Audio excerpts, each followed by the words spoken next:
Dëshiron të informohesh në kohë reale për alertet e produkteve ushqimore dhe jo ushqimore, për të drejtat e konsumatorit dhe të denoncosh apo ankohesh me foto e video në çdo moment që përballesh me një problematik. Mos lejo institucionet dhe subjektet private të shkelin të drejtat e tua. Shkarko aplikacionin alert.al dhe merr një notification për informacionet e fundit. Informohu për alertet ushqimore dhe alertet e produkteve jo ushqimore. Ndihu konsumatorin mbrojtur. Ankohu, ngrije zërin. Shkarko alert.al, i vlefshëm për iOS dhe Android.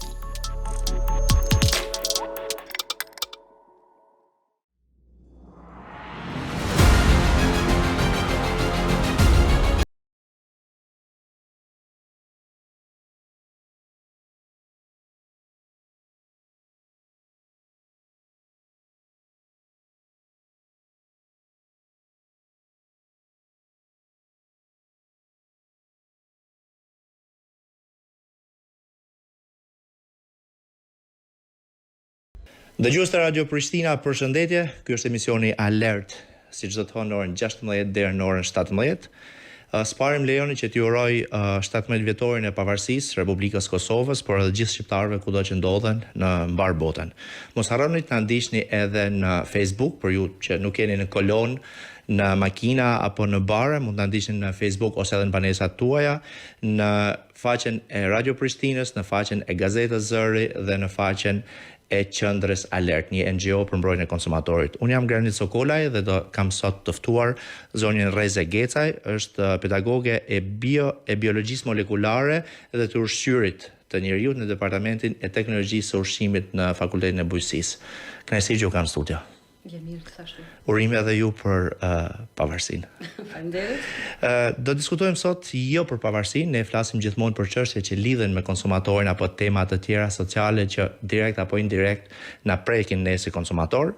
Do të flasim për disa çështje sot që kanë rëndësi jetike në fakt për shëndetin ton, lidhen patjetër me të ushqyrit por do ta nisim në fakt nga lajmi i para pak javëve, i cili pushtoi mediat e Evropës, po edhe në Ballkanin, Kosovën nuk shpëtoi pa u cituar, heqjen e disa produkteve, Coca-Cola dhe produkte tjera, po të njëjtës kompani si Sprite e tjera, Coca-Cola Zero, Sprite Zero e tjera, të prodhuar nga një fabrik në Gent, Belgjik, pra një prej fabrikave të Coca-Colës në Evropë, të cilat rezultuan me nivel të lartë të klorit, nivel më të lartë se sa normat e lejuar. Do të flasim sot për këtë çështje, do të përmendim paksa çështjen e manganit në ujësjellësin e Prishtinës, por do të flasim edhe për mashtrimet ushqimore, kryesisht me problemet e mos deklarimit në etiketë të disa shtesave ushqimore ose produkte ndryshme,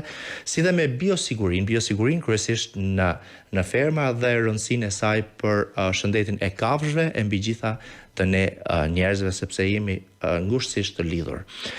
Zonja Gecaj, po nisim me pjesën e klorit në fakt që rezultojnë në Coca-Colat e prodhuara në Belgjik, nuk ishte prekur Kosova apo Shqipëria, ishin vetëm disa vende të Bashkimit Evropian, por ku janë shpërndarë dhe sigurisht jo gjithsesi apo në disa lote. Çfarë rreziqesh përbën klori mbi normat në shëndetin e njerëzit? Atëherë, është shqetësuese pikëpari prezenca e klorit në produktet të cilat konsumohen sot gjerësisht, jo vetëm nga të rriturit, por fatkeqësisht duke mos pas kontroll të mjaftueshëm edhe nga fëmijët. Pra, padyshim që rreziqet janë të shumta, unë shpresoj që kjo ka qenë vetëm një rast i izoluar dhe nuk do të ketë raste të tilla. Pikërisht zbulimi i rasteve të tilla e bën edhe më të dukshëm dhe thekson ndoshta faktin që produktet ushqimore të cilat prekin shëndetin human duhet të monitorohen dhe të jenë mirë të kontrolluara. Unë kam informacionet mjaftueshme që kontrolli i ushqimeve në Kosovë është në një rrugë mjaft mirë dhe është Agencioni i Ushqimit dhe Veterinarisë ai që merret kryesisht me monitorimin dhe kontrollin e produkteve ushqimore dhe besoj që do të jetë pikërisht ai institucion që edhe ka nxitë largimin nga tregu të këtyre loteve, siç e përmendet. Pra është rëndësishme që të monitorohen dhe të mos arrijnë deri tek konsumatorët. pasi që shëndeti, është para së gjithash. Ja, në fakt, produktet në fjalë nuk kanë ardhur në Kosovë, as në Shqipëri, megjithatë, meqense përmendet uvi në këtë rast, do ishte mirë që mund të kishin marrë disa mostra për Coca-Cola që importohen në Kosovë, prodhohen ose në Shqipëri ose në Serbi, nuk e di cilat vijnë këtu ose nga të dy shtetet, edhe po ashtu edhe në Shqipëri. Për këtë e thash, domethënë që monitorimi i ushqimit duhet të jetë i vazhdueshëm. AUV ka një set të mostrave, domethënë që mbledh, të cilat mendoj që nuk janë të mjaftueshme. Janë bazë planit vjetor. Planit vjetor që organizohen, po. Po nuk duhet t'ja vë fajin AUV-i. Jo, nuk ka lidhje në këtë rast, nuk ka asnjë lidhje në këtë rast. Domethënë kanë bëjnë punë shkëlqyeshme. Ne kemi kolegë me të cilët bashkëpunojmë ngushtë, gjithashtu për të zhvilluar domethënë edhe këtë plan, unë kam qenë për 4 vite dhe antare e Këshillit Shkencor në AUV. Dhe domethënë shumë prej politikave që zhvillohen faktikisht ne i diskutojmë së bashku. Për këtë arsye thash që nëse nuk ka mri në Kosovë, ne duhet mos ndalemi, domethënë duhet ta vëzhgojmë tregun dhe të shohim se prej nga janë ato pikat e riskut të futjes së këtyre produkteve. Një temë e diskutuar dhe shqetësuese në fakt në muajin nëntor dhjetor mos gaboj, ka qenë çështja e ujësjellësit Prishtinës, i cili ndaloi furnizimin e popullatës për disa kohë për shkak të rritjes nivelit të lartë të manganit. S'pari çfarë është mangani për gjithë ata njerëz që nuk e dinë dhe s'ka nësi ta dinë fakt. Po, domethënë është një element kimik që në të shumtë rasteve ka implikime në sistemin nervor, pra është një agent neurodegenerativ i cili fatkeqësisht është vërtetuar të jetë prezent në ujësjellësin e Prishtinës, se që deni kemi 2 pika që furnizohemi, nuk mund të flas për implikimet tjera prej nga domethënë vjen rritja sasisë manganit në ujë, sepse ato janë jashtë kompetencës time, mirë po pikërisht domethënë edhe kjo është një tjetër alert i cili ngrit çështjen e monitorimit dhe vëzhgimit edhe të ujit të pishëm, i cili në ditën e sotme do duhet ishte diçka vetë kuptueshme. Që duhet të jetë i sigurt, po fatkeqësisht do të jetë i sigurt dhe i pishëm, po edhe kush është i sigurt, pra për të sigurt e paguajmë, edhe në Kosovë edhe në Shqipëri. Ose mund të ketë qenë edhe ndonjë praktikë e prodhuesve të ujit, domethënë mos e përjashtoni edhe këtë. Ekziston kjo mundësi në fakt dhe këtë nuk e kisha menduar, mundet lobojnë fort për të shitur produktin e tyre. Unë është hera e dytë, domethënë prej se jam e vetëdijshme, domethënë këtë gjëra, që e dëgjoj ngritjen e sasisë manganit në ujin e pishëm, mbase mund të ketë edhe ndonjë lidhje me kushtet atmosferike të ndonjë sezone. Pra duhet të hulumtohet arsyeja pse ka ardhur deri tek ngritja. Është mirë që është vredë, është stopu para se ndodhë diçka më shumë. Qartë. Efektet e klorit tek njerëzit kur merren në tepris përfshin të vjella dhe kufizimin e aftësive të gjakut për të absorbuar oksigjen. Është një ndër ato të dhonat për problematikat e klorit është kjo. Ju keni kryer 2 studime në fakt vitet e fundit, po them njëri është i vitit 2021, hulumtimi i mishit derrit i pranis, pra mishit derrit në mish pule dhe në produkte viçe dhe produkte pule, komerciale nga Elisa dhe PCR në kohë reale, pra tek shitjet me pakic në Kosovë. Tani Elisa dhe PCR ndoja një sqarim se çfarë janë ata për ata që na ndjekin dhe kjo lidhet ngushtësisht me mashtrimet ushqimore. Çfarë konkretisht është bërë, çfarë keni bërë dhe çfarë ka rezultuar? Atëherë në tregun e Kosovës, pra siç e dini qarkullojnë produktet prej më të ndryshme. Unë e di që monitorimi i futjes së produkteve në pikat kufitare është bukur mirë i organizuar, mirë po monitorimi i produkteve që hyjnë, domethënë këto në përpunim. Po. Jo vetëm në përpunim, po që hyjnë në rrugët ilegale, pra domethënë mund të jetë ndonjë prej burimeve shqetësuese. Prandaj detyra jonë është të monitorojmë tregun. Jo ndoshta detyrë primare e neve pedagogëve, mirë po e institucioneve shtetërore që merren me këtë punë. Por në kuadër të punës tonë praktike që zhvillojmë me studentë, kryesisht të teknologjisë ushqimore me bioteknologji, pasi që unë aty domethënë kam bazën si pedagoge. Ideja ka qenë të zhvillojmë fillimisht një praktikë e cila është e kapshme për studentët dhe është e mundur që ata brenda semestrit ta realizojnë domethënë praktikë dhe të mësojnë këto teknika të bazë të biologjisë molekulare. Dhe fillimisht, domethënë ideja ka qenë të marrin disa produkte në mënyrë spontane nga disa markete në Prishtinë kryesisht.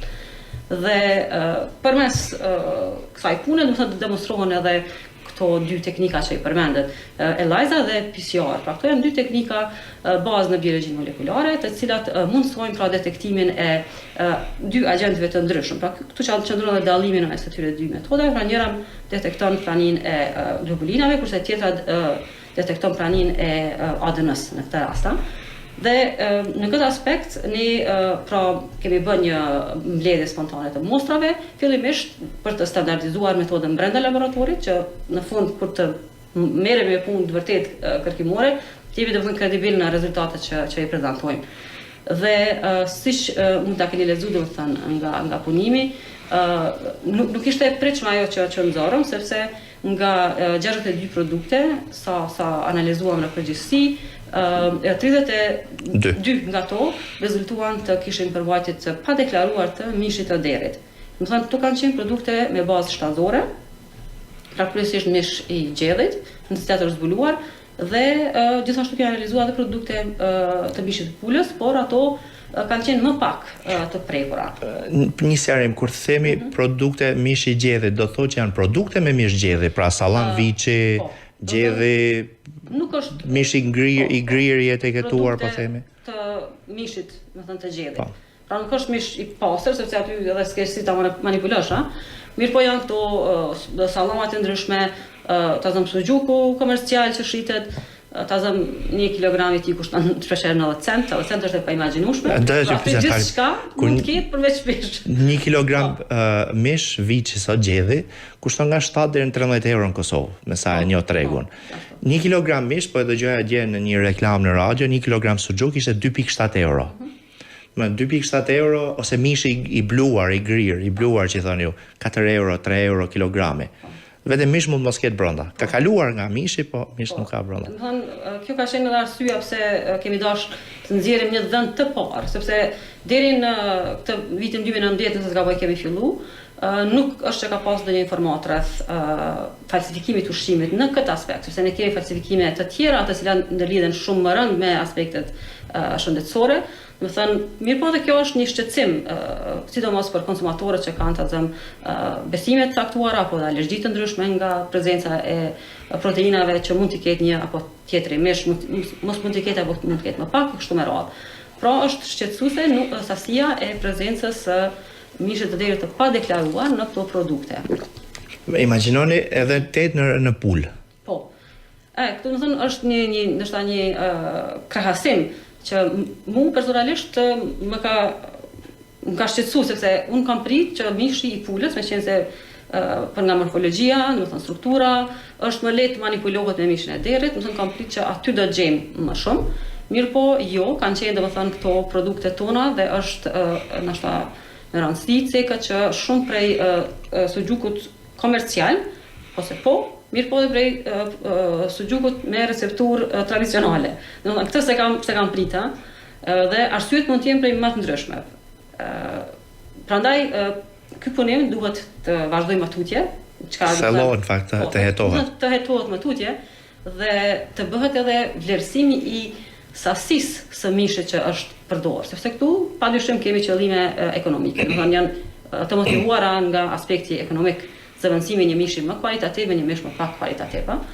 Dhe këtë duhet të analizojmë, sepse në tregjet tona, ne shohim shpesh herë që mund të përdoret e njëjta sikta për prerë mishin e derit dhe me të njëjtën të përdoret ose të mos largohet. Që këtu e prishë emrin halal. Po. Do të mos largohet dorza kur bëhet matja prej një pike në pikën tjetër. Dhe mëson kaq mjafton që ne me metodat që kemi përdorur të bëjmë detektim të prezencës. Tash për ta kuantifikuar sasinë është një temë tjetër. Patjetër, për çështjet e sasive deklaruar dhe reale brenda. Ama kjo lidhet vetëm me mashtrimin dhe çështja e etiketës. E përmendet çështjen e pulës që ka pak në pul, te raste megjithëse mund të manipulohet më lehtë, po pula është e lirë edhe derri është i lirë. Kështu që këtu e kanë pas të maksimizuar fitimin edhe në këtë rast. Por tek viçi ose gjedhi, duke qenë më shtrejt, aty e përzin me derë që të rrisin fitimet e tyre. Dhe imagjinoj tani që vjen edhe Ramazani, për ju gjithën që na ndiqni, që mashtrojnë masivisht me produkte është kriminale në fakt. Përveç se ti po e blen shtrejt, se dikush mund ta dojë derrin që s'ka lidhje me fen, e blen lirë, derr është më lirë gjithmonë. Se kuptohet që se ju e dini sigurisht më mirë se unë. Çdo produkt i përpunuar ka shtesa ushqimore. Sallamet, kremviçe, tjera kanë ngjyruesit, kanë konservantët, kripat, nitritet e to. Por apo përdoret dhe pasta pastaj. Është edhe më e lirë se mishi i derrit. Është një strategji në zhvillim që përdoren të mbetjet industriale për produkte të tjera, për nutritive të produkteve të tjera. Po, rrit vlerën, po nuk ul çmimin. Ta shet shtrejt, ama nuk ta deklaron. Po, do të derisa nuk deklarohet, ai është një mashtrim. Do të thonë këto desha me potencu, do të thonë ti mund ta prodhosh, mund të kesh një recepturë e cila është e certifikuar dhe është, do të thonë, unike për do të thonë atë produkt, mirë po duhet të deklarohet. E përmendë që ka shumë raste, ka shumë abuzime me këtë krimin ushqimor, mashtrimin ushqimor. Jashtë këtij raporti, sigurisht nuk jeni detyruar të përgjigjeni, por nga studimet, punët tuaja, hulumtimet, ose edhe dyshimet, në fundit të ligjshme janë, dhe flasim me dyshime, ku manipulohet më shumë sot konsumatori? Në produktet ushqimore flasim. Ku është më lehtë për prodhuesin të manipulojë? Në përgjithësi e keni? Në përgjithësi. Do të thonë nga çfarë ju keni informacion apo hulumtime e tjera? Nga më të ndryshme, do të thonë nga ndërrimi i çmimeve, vendosja e një çmimi tjetër, pagesa në kacë një çmimi tjetër. Jo, te brandia e produkteve, te brandia e produktit. Po pikërisht do të thonë këtu mendoj përdorimi i produkteve më pak kualitative. Do të thonë më pak kualitative për të maksimuar fitimin. Këtu mendoj që një rast që unë kam përmendur shumë në emisionin tim në Tiranë, fakt, dhe që lidhet me Shqipërinë, ne gjithë, edhe sigurisht në Kosovë, konsumojmë pica. Sidomos delivery, po edhe në restoranti nuk e sheh se me çfarë gatuhet pica. Dhe një ndër mashtrimet masive është mozzarella, që hedhin picës, e cila sigurisht do të jetë spare nga qumshti i buallicës. Së dyti, në rastin më të keq nga qumshti i lopës, në rastin më të keq por nuk do duhet quajmë mozzarella, ama ajo çfarë ndodh të paktën në Shqipëri, unë dyshoj edhe për Kosovën, që ato që ne i quajmë mozzarella dhe na i sillin në pica, nuk është asgjë tjetër përveç se përzierje mes kazeinës dhe vajt palmes. Kazeina është protein qumshti ose edhe protein hirre për të qenë edhe më e lirë. Kështu që edhe produktet, e thash këtë, sepse produktet të cilat ne i shohim gatuara pa etiket ka një mundësi risku masive për ne, edhe mashtrimi. Po, padyshim, do të thonë edhe kjo mund të jetë një prej mundësive, apo edhe përdorimi i vajrave sintetik, që s'janë fare vajra, do të thonë kjo është edhe një krim edhe më i madh, sepse ti pikëpari s'ke studime që ato vajra janë të përballueshme për sistemin human. Qartë. Dhe për shembull, në Shqipëri aktualisht janë duke u analizuar vajrat e ullirit, të virgjë dhe ekstra të virgjër. Në fund 2023 që u analizuan dhe rezultuan me probleme.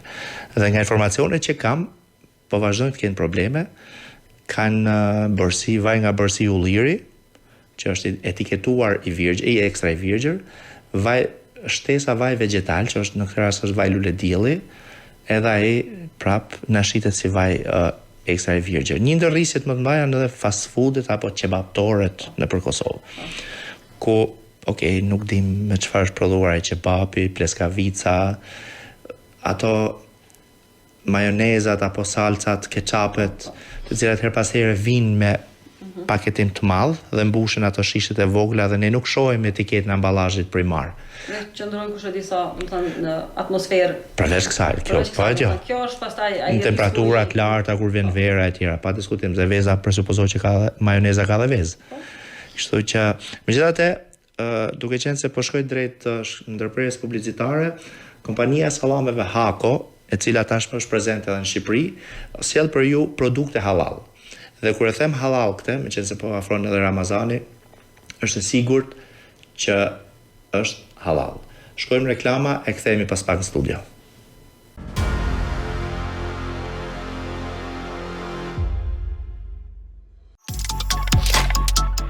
Dëshiron të informohesh në kohë reale për alertet e produkteve ushqimore dhe jo ushqimore, për të drejtat e konsumatorit dhe të denoncosh apo ankohesh me foto e video në çdo moment që përballesh me një problematik. Mos lejo institucionet dhe subjektet private të shkelin të drejtat e tua. Shkarko aplikacionin alert.al dhe merr një notification për informacionet e fundit. Informohu për alertet ushqimore dhe alertet e produkteve jo ushqimore. Ndihu konsumatorin mbrojtur. Ankohu, ngrije zërin. Shkarko alert.al, i vlefshëm për iOS dhe Android.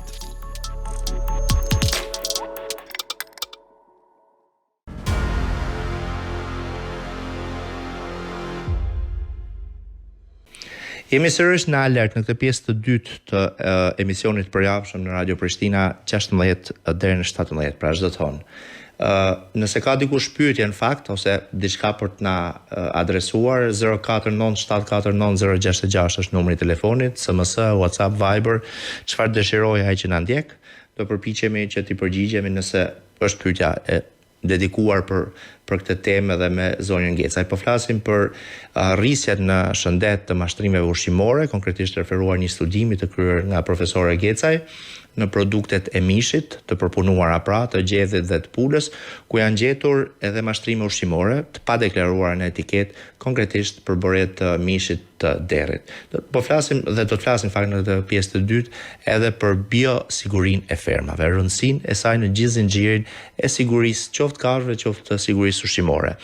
Zonja Gecaj, para se të kalojmë tek e dyta, dy metodat me të cilët keni analizuar pra 62 mostra të marra.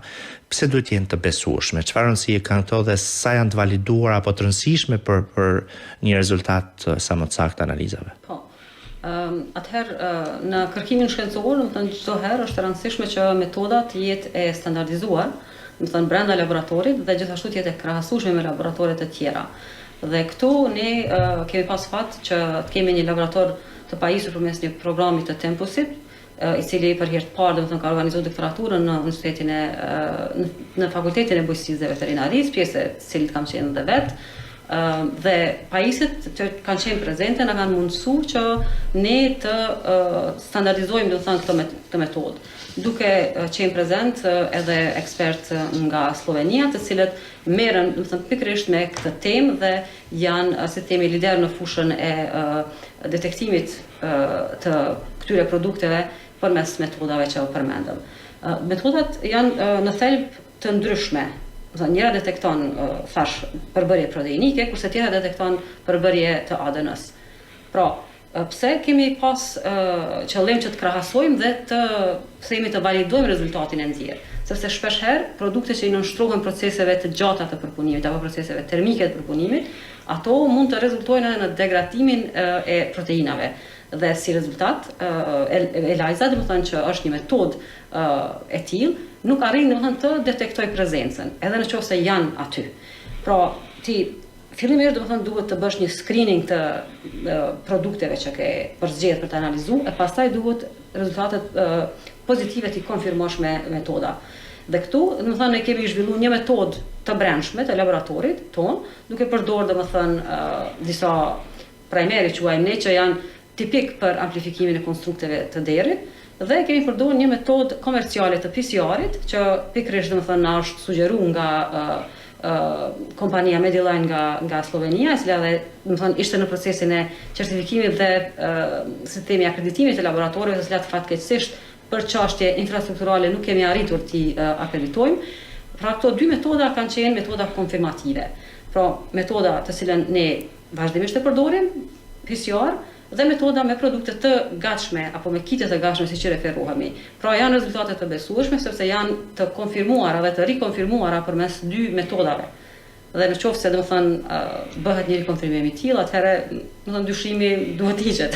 Nuk kemi mundësi tjetër si ta rikonfirmojmë. Qartë. Në gjithë diskutimet e mia, në fakt unë nuk jam as mjek veteriner, as inxhinier apo teknolog ushqimor etj, por në gjithë diskutimet që bëj, qoftë në aktivitete, qoftë në emision këtu dhe në Tiranë, mjekët veterinerë unë i konsideroj të rëndësishëm njësoj sa mjekët human. Sepse nëse janë mjekët veterinerë, sigurisht rrezikohet shëndeti i kafshëve e automatikisht ne. jemi ngushtësisht lidhur, ripërsëris. Tani, por për të pas shëndet kafshësh të mirë, një nga elementet kryesorë është dhe biosiguria e fermave. Kafshësh apo shpendësha, që mos i ndaj. Dhe një prej studimeve tuaja ka qenë vlerësimi i zbatimit të masave të biosigurisë në fermat blegtorale në 3 rajone apo regione të Kosovës. Cilat kanë qenë këto regione dhe çfarë fermash kanë qenë, të çfarë natyre këto? Atëherë, më thënë, punimi që po i referoheni, pra është një studim që është realizu në bashkëpunim me kolegët veterinerë. Unë me background nuk jam veterinere. Dhe më thënë, unë jam biologe molekulare. Mirë po, më thënë, kjo është përparësia e fushës të biologjisë molekulare që mund të më thënë të kyçet në secilin fushë tjetër. Do të thënë në bashkëpunim me kolegët veterinerë dhe me kolegët që kemi në Agjencion e Veterinarisë dhe Ushqimit. Pra ideja ka qenë që të bëhet një evaluim i gjendjes në disa regione, të cilat janë të njohura për kultivimin, më thënë, mbashtimin e kafshëve. Pra, regione që kanë qenë të përfshira, nëse nuk gaboj, sepse ka qenë, më thënë, punimi i... është e hershëm, para disa vite. Regioni Pejës, Ferizajt dhe regioni Prishtinës, këto 3 regione, dhe më thënë, kanë qenë që i kemi përfshi. Fillimisht, dhe më thënë, tema është inicu si kërkim që të kontribuojmë në një rrjet më gjerë të biosigurisë, që njihet si një aksion i kostit. Aksionet e kostit janë mundësi shumë të mira për shkëmbim dhe për rrjedhim, pra janë aksionet zgjat sistemi për qëllim primare kanë domethënë rrjedhimin dhe mbledhjen e dhënave për një temë caktuar. Tema e tillë ka qenë biosiguria, pra sistemi evaluimi i gjendjes së biosigurisë në përgjithësi në Evropë. Dhe për këtë arsye ne kemi filluar të mbledhim të dhëna për të deponuar në rrjetin të cilit i takojmë që nga viti 2021. Pra rrjeti është një rrjet që përfshin përmbi 300 antar aktiv të tyre dhe nga e gjithë Evropa, por jo vetëm Evropa, por edhe nga Shtetet e Bashkuara dhe Azia, domethënë kemi antar që janë. Pra fillimisht ky punim është inicu si një temë e masterit, pra është e rëndësishme të thuhet sepse kjo tregon edhe për kushtimin që kemi me punën e student. Domethënë nga puna e një teme të masterit, domethënë është dalë një punim ndër të parë që bën evaluimin e zbatimit të masave të biosigurisë në fermat e Kosovës. Dhe këto dhëna tani më janë të deponuara domethënë në databazën e këtij aksionit të kostit dhe janë të publikuara në një revistë të fushës. Ishte revistë çeke, mos gaboj? Jo, punimi i parë ka qenë. I parë. Ndërkaq ky është një në Kroaci, domethënë është një revistë e fushës. Ishte kroatisht, linku që më keni çuar ju. Po, domethënë mund të jetë edhe sepse gjithmonë kërkohet praktikë që të jetë në gjuhën e që publikohet. Po, domethënë fillimisht si punim, pra nuk është gjithëpërfshirës. Kjo është ndoshta edhe meta apo limitimet e këtij punimi, mirëpo, domethënë ne jemi duke vazhduar që të bëhet edhe si themi mbledhja e informatave edhe nga rajonet të tjera. Dhe fillimisht, pra ideja ka qenë të mblidhen informata për gjitha fermat ekzistuese në ato rajone, blegtorale. Blegtorale, po. Që të mos i ngatrojmë me shpendet. Jo, shpendet nuk kanë qenë fokus e këtij studimi. Dhe fillimisht domethënë kjo ka qenë ideja. Por siç ta shihni nga punimi, më tepër se 87% e fermave domethënë kanë qenë ferma të gjedheve dhe pak domethënë ferma të domethënë të dhive dhe të deleve që ka pas. Pra ideja ka qenë të mblidhen informata dhe siç ta shihni nga domethënë ky punim del se pothuajse mbi 80% e fermerëve nuk kanë pas as idenë se çka është masa e biosigurisë. Pra vetë termi biosiguri ka qenë i pakuptim, domethënë nuk kanë ditë të elaborojnë çfarë është. Pastaj kemi pyetje të ndryshme që domethënë dizajnimi i pyetësorëve për të mbledhur informata bazohet në një online tool që ofrohet nga Universiteti i Gentit. Gjithashtu pjesë e këtij rrjeti të kostit që ofron domethënë mundësinë e evaluimit të gjendjes së sigurisë të brendshme dhe të jashtme të fermës dhe të bën një krahasim me gjendjen globale të biosigurisë. Kjo është domethënë risia e këtij punimi sepse nxori edhe një informat për Kosovën në raport global. Domethënë se si qëndron. Edhe pse po them nuk janë përfshirë të gjitha rajonet. Po janë vetëm 3. Po janë vetëm 3 rajone, po janë rajoni i Pejës, domethënë që njihet rajoni i Ferizajt dhe rajoni i Pejës, domethënë megjithatë janë rajonet që domethënë kontribuojnë. Po ka pasur natyrshëm vjen. A ka pasur një kufi ose një standard, për shembull, një fermë me sa krerë, për shembull gjedha apo të imta. Për shembull, do shkosh te një fermer me 3 lop apo ata mbi 10, si është bërë përzgjedhja? Më thonë, përzgjedhja nuk është bërë përzgjedhja e fermerëve, më thonë është marrë regioni. Dhe të gjitha fermat që kanë qenë prezente në atë region, pra janë pjesë. A janë përfshirë të gjitha në një rajon? Edhe ai që ka 2 lop, po themi. Nuk e di nëse quhet ferm, po. Pikërisht, domethënë kjo është specifika e masave të biosigurisë, sepse secila fermë duhet të zhvillojë një plan personal të biosigurisë. Domethënë, çka mund të jetë problem për fermën në Pej, nuk do të thotë që është problem për fermën në Ferizaj. Po sipas situatave. Sipas situatave. Prandaj ka qenë me rëndësi edhe të bëhet edhe ky krahasim, domethënë, edhe në mes të regioneve. Por, domethënë, në fund doli se pothuajse të gjithë fermerët e intervistuar nuk kanë pas ndonjë njohuri rreth termit të biosigurisë, e lënë më të kenë ndonjë plan të zbatimit të masave të biosigurisë. Aq më tepër, derisa vendet e Evropës shumica kanë një ligj të veçantë të biosigurisë. Në Kosovë ne nuk e kemi një të tillë. Do të thënë, masat e biosigurisë janë si temet integruara nëpër këto planet emergjente të shpërthimeve të ndryshme, por nuk kemi, do të thënë, një ligj të veçantë. Aty jemi duke punu ne si grup që grup pune. Në këto 3 rajone, a ka ferma të mëdha që kanë 100 krerë, 200 krerë, flas për gjedh, sepse ato janë edhe burimet e prodhimit të qumshtit, për shembull për konsumin masiv, që nga i cili furnizohet industria për punimit. Apo qoftë edhe timta, apo kryesisht a ka nga në të 3 rajone, dhe nëse po, si ka qenë te këto niveli biosigurisë? Do të thonë, në rajonin e Prishtinës dhe të Pejës, do të thonë, di që janë fermat të këtij niveli, ndërkaq rajonet e tjera nuk jo, në të 3-a, Feriza, e Pejë dhe që Prishtinë që kemi. Në Pejë dhe në në këto 3 rajone që kemi analizuar, në Pejë dhe në Prishtinë, po, mirë po duhet ta keni parasysh që pas fazës së Covidit, do të thonë ka pas një ndryshim drastik në strukturën e fermave. Sepse shumë nga fermerët kanë qenë të detyruar, domethënë, të azhësojnë apo të shesin ose të bëjnë një zgjidhje për kafshët, Domethënë, numri i krerëve për fermë ka pasur ramje në krahasim me kohën para Covidit. Dhe domethënë të pakta janë fermat të cilat kanë mbi 100 krerë. Kanë mbietuar. Po. Domethënë aty patjetër që një plan i biosigurisë do të kontribuonte shumë në parandalimin e sëmundjeve. Në bëj lidhjen tani me, kur thoni ka rënë shumë, bëj lidhjen me sa shumë jogurt dhe qumësht ka në treg, dhe sigurisht me qumësht import që fatkesisht. Po vetëm më duket që bukur shumë edhe importojmë qumësht pluhur. Kjo është fatkesi. Jo, qumësht i pluhur është qumësht, por nuk duhet na shesi si qumësht e freskët. Mos i keto qumësht i freskët. Në rregull. Është edhe ky import disproporcional të qumshtit. Hyn te pjesa e mashtrimit pra pushimor kjo. Ti mos e quaj qumësht freske, qumësh mund ta quash, lop ose i vaj të palmës për pritat vlerën e yndyrës e tjera.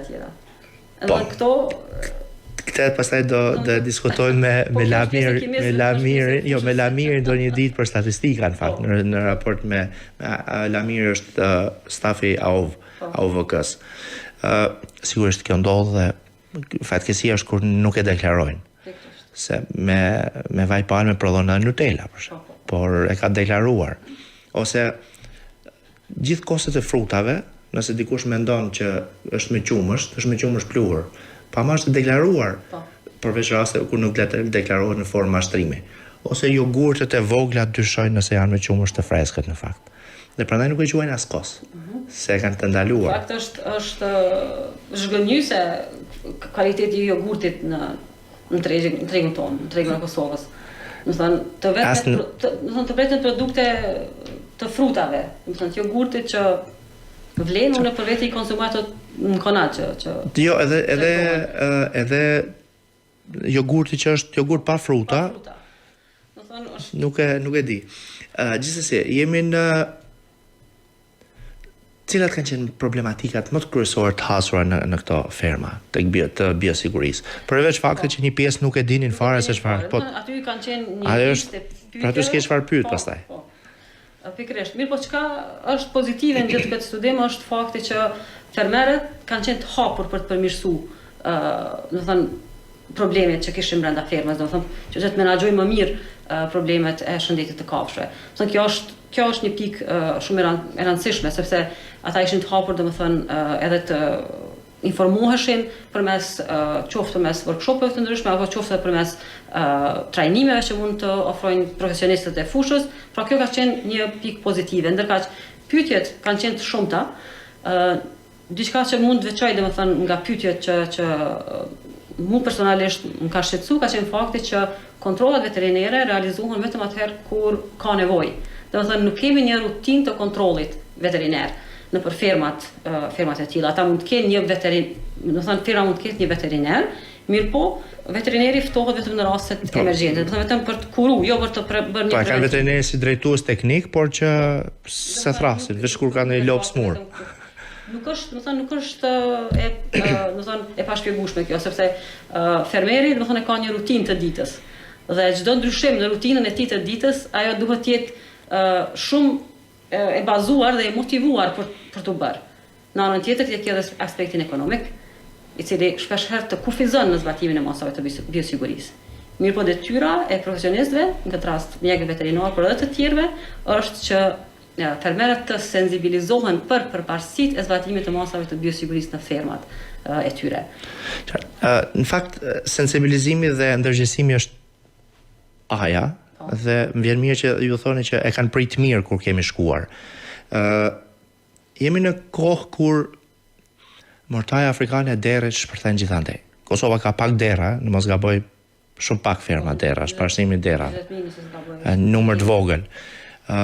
Ferma të stabilimente të rritjes shpendëve, në bashkimin shpendëve ka për broilera, për mish apo edhe për vezë. Dhe jemi në kushtet kur të vjen mortaja afrikane e derrit pa pritur, të vjen influenca aviare pa pritur, dhe sa e rëndësishëm është ky ndërgjegjësim për gjitha kategoritë e fermerëve për të pasur në vëmendje masat e biosigurisë, sepse është i rëndësishëm gjitha fermat. Do të thënë është tepër i rëndësishëm për faktin që shëndeti i kafshëve është ngushtë i lidhur me shëndetin e njerëzit, pastaj me dëmet që bëhen. Dëmet ekonomike patjetër. Ekonomike në përgjithësi po edhe në ambient. Po mjedis.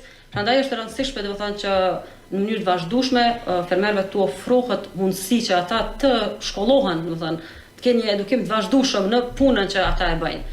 Dhe sensibilizimi pikërisht në këto kohë të shpërthimeve të tilla pra është kritik.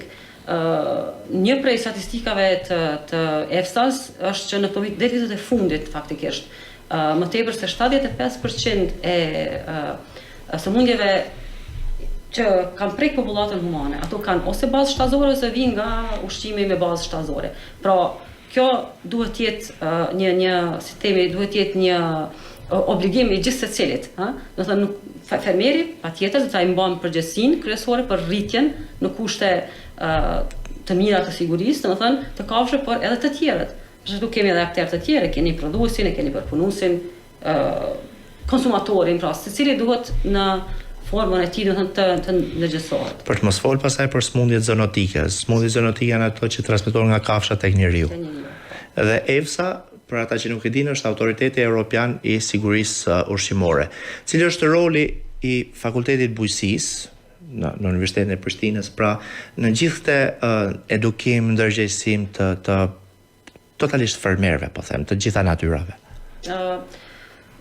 Tash këtë pyetje do të më mirë ta kishin përgjigj kolegët e mi veterinar, mirë po nuk është që nuk kam informuar për këtë pyetje. Fakulteti i Bujqësisë është fakulteti ndoshta i vetëm që mund ta kryejë këtë rol më së miri. Dhe duke qenë që se fakulteti i mjekësisë veterinare është fakulteti i vetëm në Kosovë, pra Universiteti i Prishtinës e ka sistemi monopolin për të organizuar studime në këtë fushë, atëherë besoj që fakulteti i mjekësisë ka një rol vendimtar në edukimin e fermerëve. Në vazhdimsi, domethënë organizohen në bashkëpunim me Odën e veterinarëve, që është gjithashtu një trup tjetër në këtë e pavarur. Po, e pavarur. Domethënë organizohen në vazhdimsi edhe trajnime, por domethënë edhe vetëdijësime në aspektet e sëmundjeve të kafshëve. A ka student të interesuar vërtet të mirë për të bërë mjek veterinar ose të fushave tjera që lidhen me ushqimin, bioteknologjia, ushqimi tjera, që e kanë vërtet e duan si profesion? në këto vite të fundit, sepse unë që nga viti 2012 jam pedagoge në Universitetin e Prishtinës, në këto vitet e fundit kemi pas një rëmje bukur seksuar të studentëve, por ky siç duket është një trend që ka përcjell jo vetëm Kosovën, edhe Tirana, kështu është Universiteti Bujqësor i Tiranës. Po, pikërisht domethënë në përgjithësi domethënë kemi rëmje të studentëve, megjithatë prap kemi studentë të interesuar, kemi programe të cilat mbushën pothuajse plotësisht me numër të studentëve dhe kemi programe që më thënë me siguri që na duhet edhe ne si pedagog të reflektojmë dhe të kemi një reformë brenda këtyre programeve që t'i përgatisim më mirë për tregun e punës. Sepse jo gjithë secili do të mbetet pas studimeve në akademi, domethënë shumica e tyre do të hyjnë në tregun e punës, pra do të kyçet në një fabrikë ose për punim ose se është treg që ka punë. Po patjetër. Ka kërkesë. Patjetër.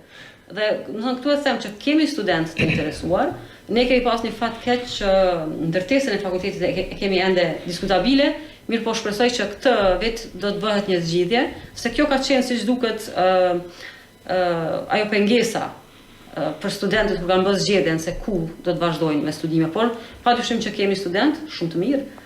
Unë mund të përmend nga teknologjia e ushqimit, shumë prej studentëve tanë, më thënë janë njësoj të krahasueshëm me studentë të universiteteve gjermane, kemi plot shkëmbime që bëjmë përmes programeve të Erasmusit me universitete të tilla, dhe do të thënë ti e ofron studenti që e ke shkollu, më thënë vetë, më thënë janë të krahasueshëm.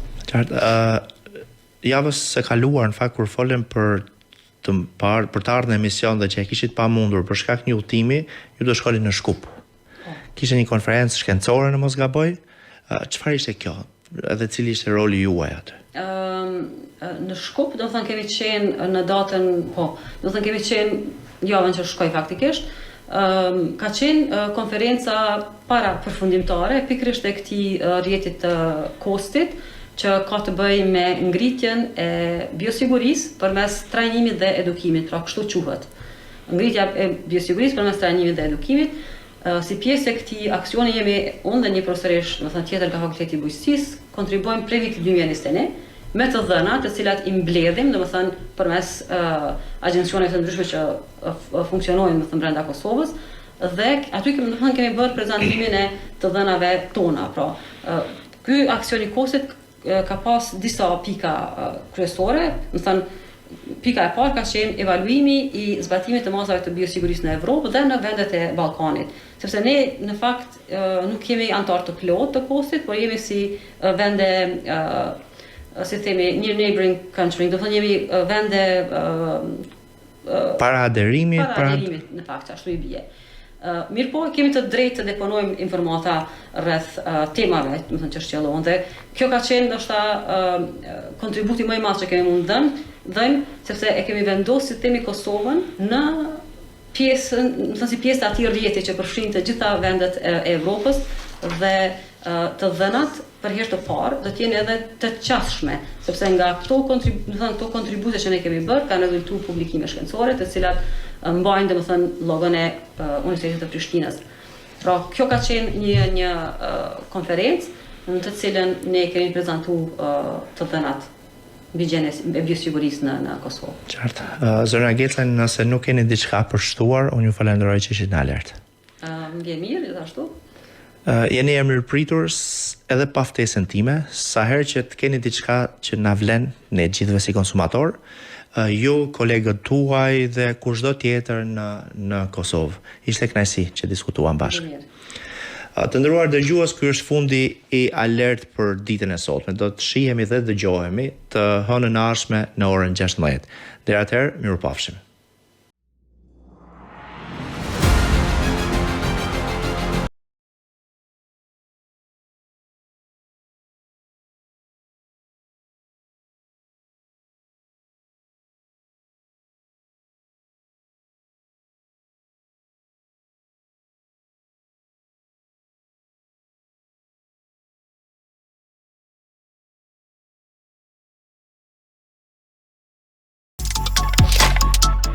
Dëshiron të informohesh në kohë reale për alertet e produkteve ushqimore dhe jo ushqimore, për të drejtat e konsumatorit dhe të denoncosh apo ankohesh me foto e video në çdo moment që përballesh me një problematik.